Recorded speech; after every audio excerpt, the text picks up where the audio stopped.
আসসালামু আলাইকুম গাইস, আশা করি সবাই ভালোই আছেন। আপনাদের দোয়ার সেবাতে আমি খুব ভালো আছি। তো সকালে খাওয়া দাওয়া শেষ করে বের হলাম বরপেটা যাব বলে। আর বরপেটা যাওয়ার পিছনে একটা কারণ আছে। কারণ হলো আব্বা আম্মা উমরা হজ করবার যাবে, সেই জন্য কিছু কাগজ ভেরিফাই করা লাগে।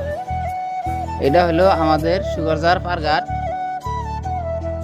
এখন আমরা না চলবো, গাড়ি উঠেতেছি, নাও বাড়ি দিব, সময় শেষ।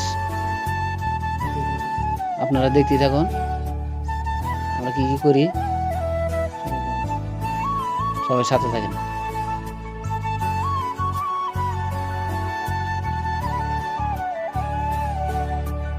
এখন আছি আমরা নদীর মাঝখানে। আমরা টেনশন করতেছি কিভাবে ওপার যাব। এর তামসা দেখো কিভাবে বিড়ি খাবে।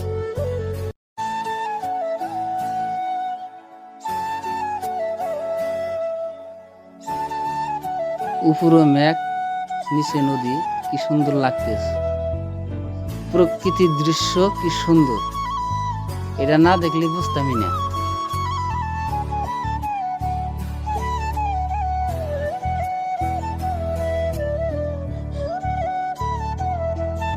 গাইস, এটাই বরপেটা রোড। দেখতে থাকুন নেক্সটে কি কি করি। তো গাইস, কাগজপত্র ভেরিফাই করা শেষ। এখন আমরা হোটেলে যাব, খাওয়া দাওয়া করবো।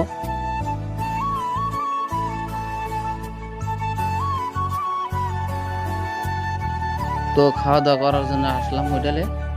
খাওয়া দাওয়া শেষ করে যাব বাড়ির দিকে। ততক্ষণ পর্যন্ত ভালো থাকুন, সুস্থ থাকুন, আমার জন্য দোয়া করবেন। দেখা হবে নতুন কোনো ভিডিও।